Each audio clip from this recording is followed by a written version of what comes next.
ಸಕ್ಕರೆಯ ನಾಡು ಮಾಡ್ಯಾದ ಜನತೆಗೆ ನಾನಾ ನಮಸ್ಕಾರಗಳು.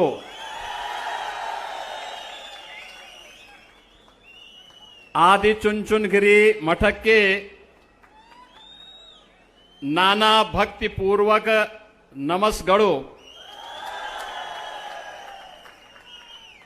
मंच पर उपस्थित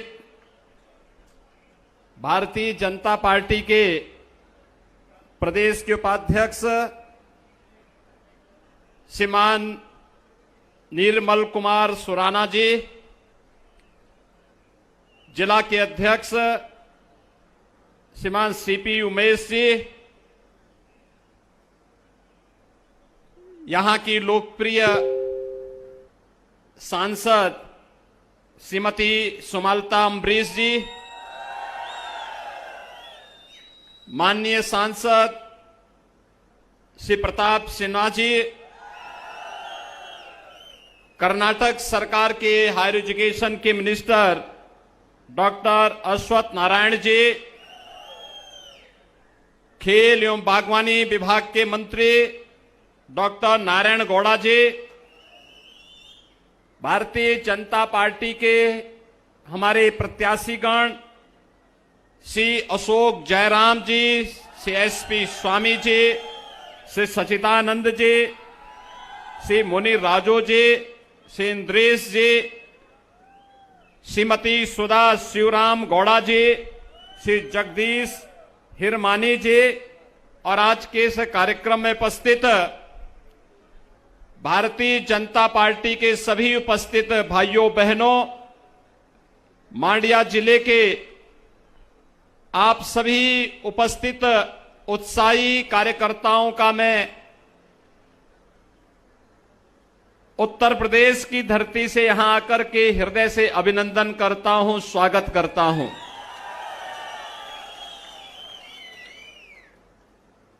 भाइयों बहनों, आज मुझे यहां मांड्या जिले में आकर के आप सबसे संवाद करने का अवसर प्राप्त हुआ है. मैं इसके लिए कर्नाटक इकाई का हृदय से अभिनंदन करता हूं कि भारतीय जनता पार्टी कर्नाटक इकाई ने इस चुनाव में मुझे भी आमंत्रित किया और मैं आपके बीच में आकर के आपका दर्शन कर सकूं, आपसे संवाद कर सकूं और आपसे अपील भी कर सकूं और आपको आमंत्रित भी कर सकूं. उत्तर प्रदेश और कर्नाटक का संबंध आज से नहीं, त्रेता युग से है. मर्यादा पुरुषोत्तम भगवान श्री राम के वनवास के सबसे अभिन्न सहयोगी के रूप में कोई मिला था तो बजरंगबली हनुमान जी मिले थे. इसी कर्नाटक की धरती में उनका जन्म हुआ.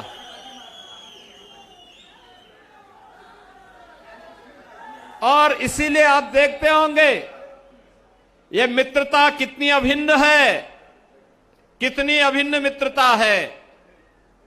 और ये भक्त और स्वामी का संबंध किस प्रकार से एक दूसरे से जुड़ा हुआ है. दुनिया में जहां कहीं भी भगवान राम का मंदिर होगा वहां हनुमान जी का मंदिर जरूर होगा.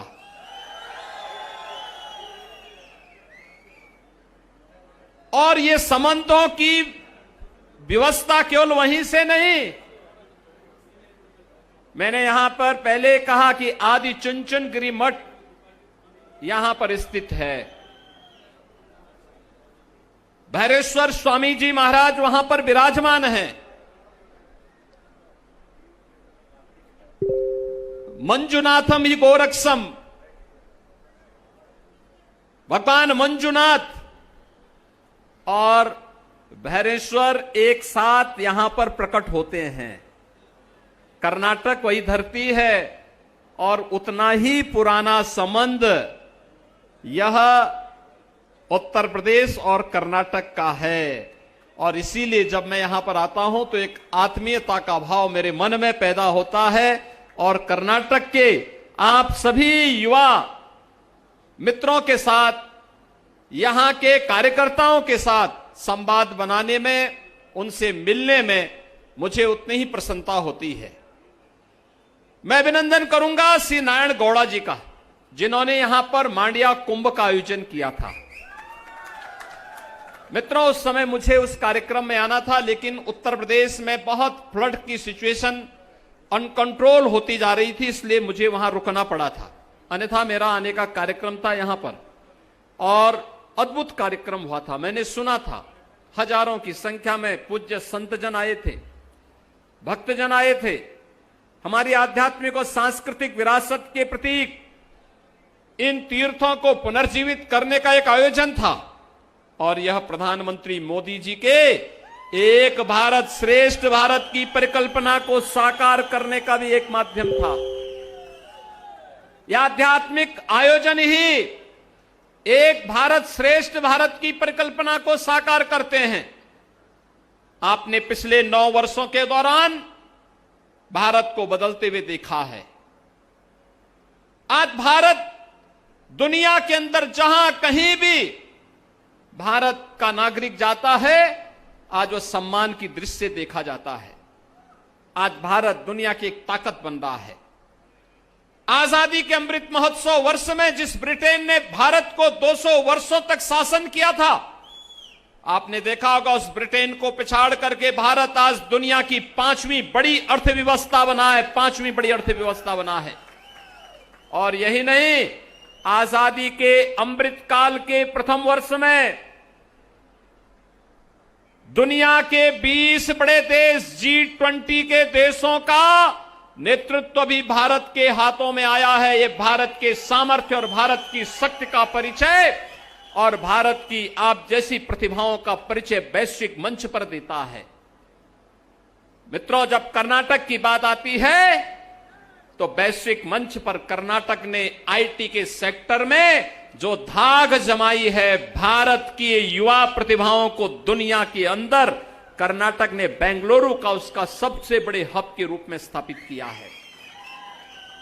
ये बेंगलुरु का आईटी के सबसे बड़े हब के रूप में स्थापित होना यह साबित करता है कि हमारे पास सामर्थ्य है, हमारे पास शक्ति है, हमारे पास सब कुछ है। लेकिन 2014 के पहले नेतृत्व नहीं था। 2014 में प्रधानमंत्री मोदी जी का नेतृत्व मिला। आज भारत की सामर्थ्य वैश्विक मंच पर दिखाई दे रही है।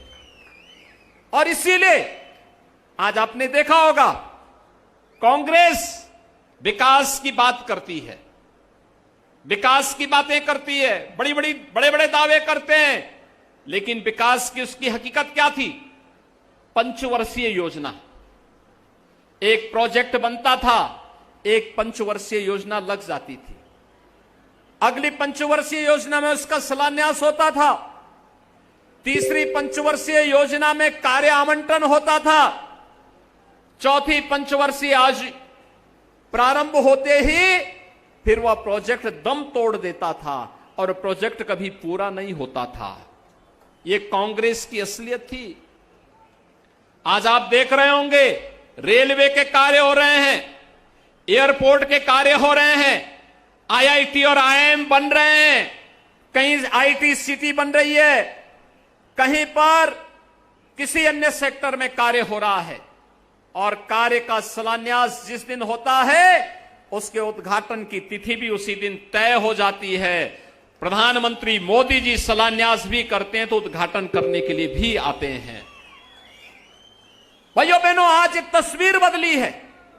हर एक सेक्टर में कुछ न कुछ परिवर्तन हुआ है, और वो परिवर्तन आपने देखा होगा कैसे भारत एक कृषि प्रधान, बचपन से सुनते रहे हैं भारत कृषि प्रधान देश है, लेकिन कृषि प्रधान देश ने पिछली हुकूमत ने किया क्या था?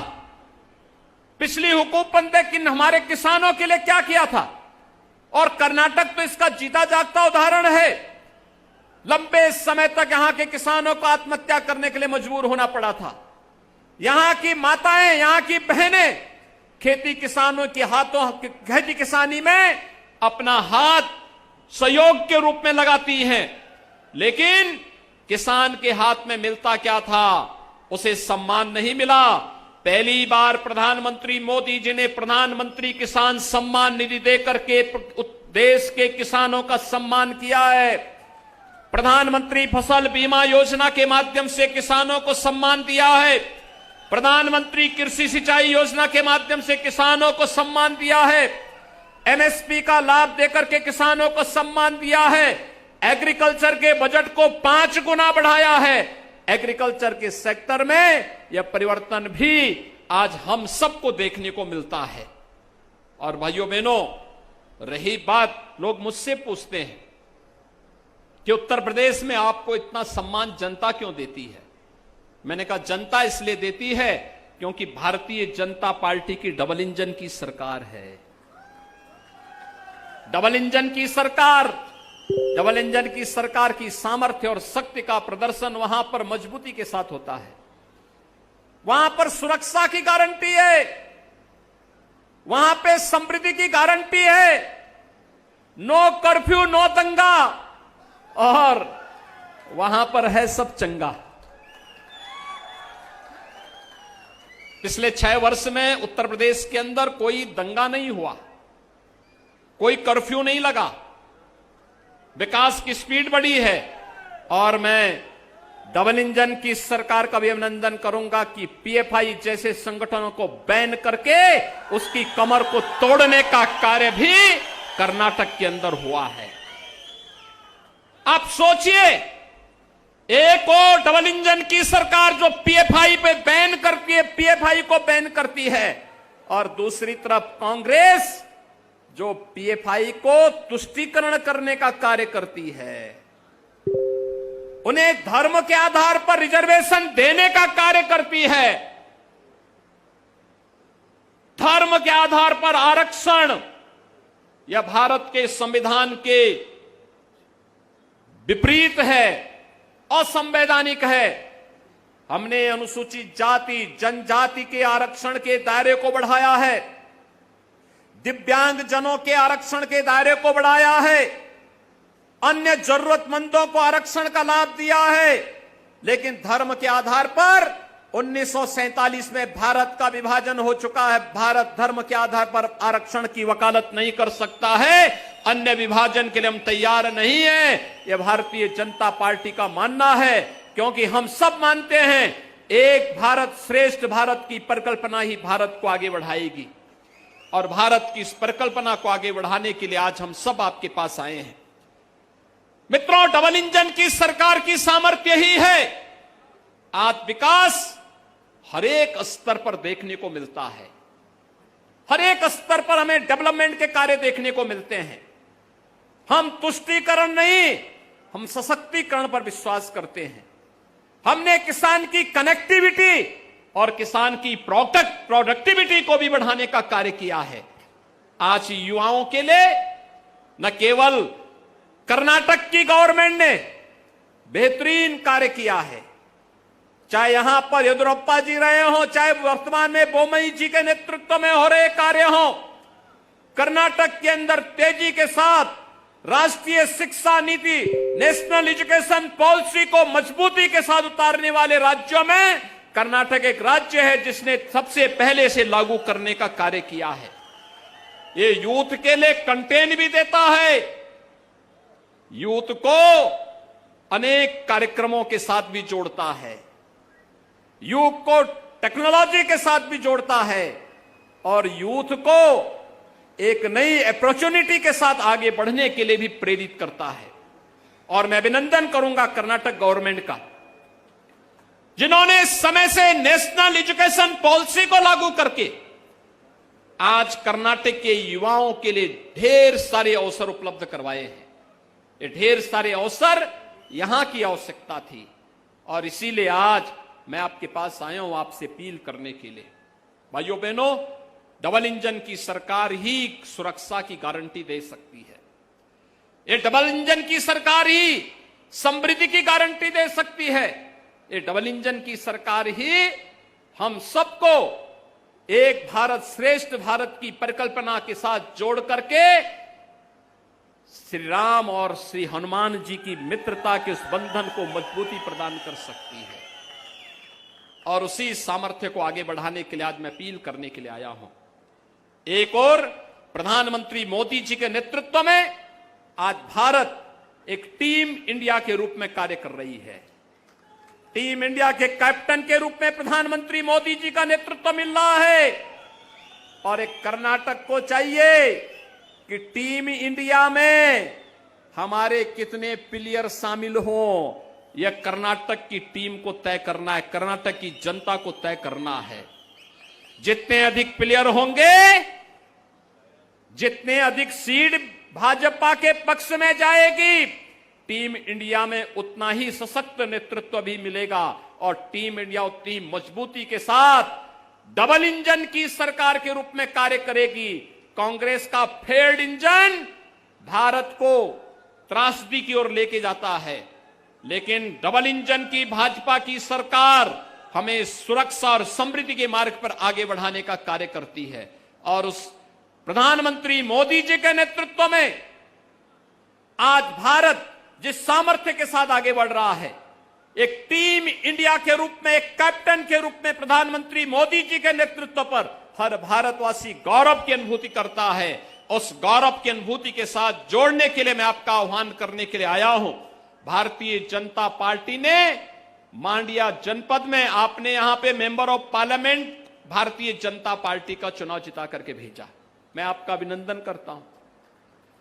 आपने एमएलए के रूप में भी यहां शुरुआत की थी और अब मैं आया हूं, यहां पर इन सभी सीटों पर कमल चुनाव चिन्ह को खिला दीजिए, कमल के सिंबल को एक बार चुनाव जिता करके भेज दीजिए।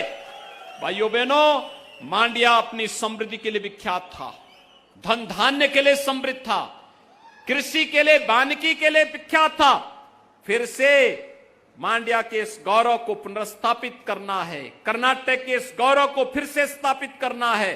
कर्नाटक विकास की दूरी के साथ देश को जिस प्रकार से एक स्पीड देता है, उस स्पीड के साथ हम सब जुड़ करके कार्य करेंगे। और अंत में मैं आप सबसे अपील करने के लिए आया हूं, आप यहां पर डबल इंजन की सरकार फिर से लाने में मदद करिए। और मैं आपको आमंत्रित करने के लिए आया हूं, भाइयों बहनों, आपने श्री राम जन्मभूमि आंदोलन में योगदान किया था। अयोध्या में प्रभु श्री राम का भव्य मंदिर का निर्माण हो रहा है।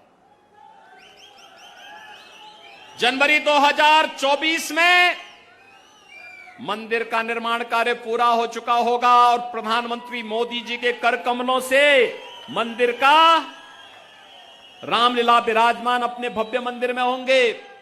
500 वर्षों में पहली बार होगा जब प्रभु राम अपने स्वयं के मंदिर में विराजमान होंगे। भाइयों बहनों, हर भारतवासी के लिए यह गौरव की बात होगी। और मैं आप सभी बजरंगबली के अनुयायियों को आमंत्रित करने के लिए आया हूं। प्रभु राम के मंदिर में रामलला के विराजमान होने के शुभ अवसर पर मैं आपके स्वागत की उत्सुकता से वहां तैयारी कर रहा हूं। मुझे प्रसन्नता होगी आप उस समय डबल इंजन की सरकार के साथ मिलकर के कार्य करेंगे। कर्नाटक सरकार ने, बोमई जी ने कहा था कि कर्नाटक के लोगों के लिए एक अच्छा गेस्ट हाउस बनाना है, हमें स्टेट गेस्ट हाउस बनाना है। अयोध्या में हमने जमीन आवंटित कर दी है, कर्नाटक गवर्नमेंट को जमीन आवंटित कर दी है। अब आपको कहीं जाने की आवश्यकता नहीं, मैं तो वहां स्वागत के लिए हूं ही, लेकिन साथ साथ कर्नाटक गवर्नमेंट का भी वहां एक स्टेट गेस्ट हाउस होगा अयोध्या में। और इस दृष्टि से मैं आपको आमंत्रित करने के लिए आया हूं कि भाइयों बहनों, अयोध्या में प्रभु श्री राम के भव्य मंदिर निर्माण कार्य पूरा होने के बाद जब रामलला अपने मंदिर में विराजमान होंगे, उस अवसर पर कर्नाटक की ओर से आप सबकी उपस्थिति हो, इसके लिए आप कर्नाटक के सभी भाइयों बहनों को आमंत्रण देने के लिए आज मैं इस अवसर पर विशेष रूप से यहां पर आया हूं। एक बार फिर से भारतीय जनता पार्टी को भारी बहुमत से विजयी बनाने की अपील करने के लिए मैं आपके पास आया हूं। भारतीय जनता पार्टी को विजयी बनाएंगे।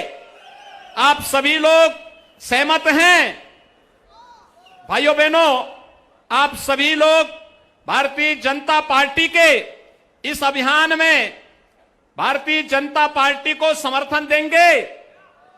इಲ್ಲಿನ अभ्यर्थी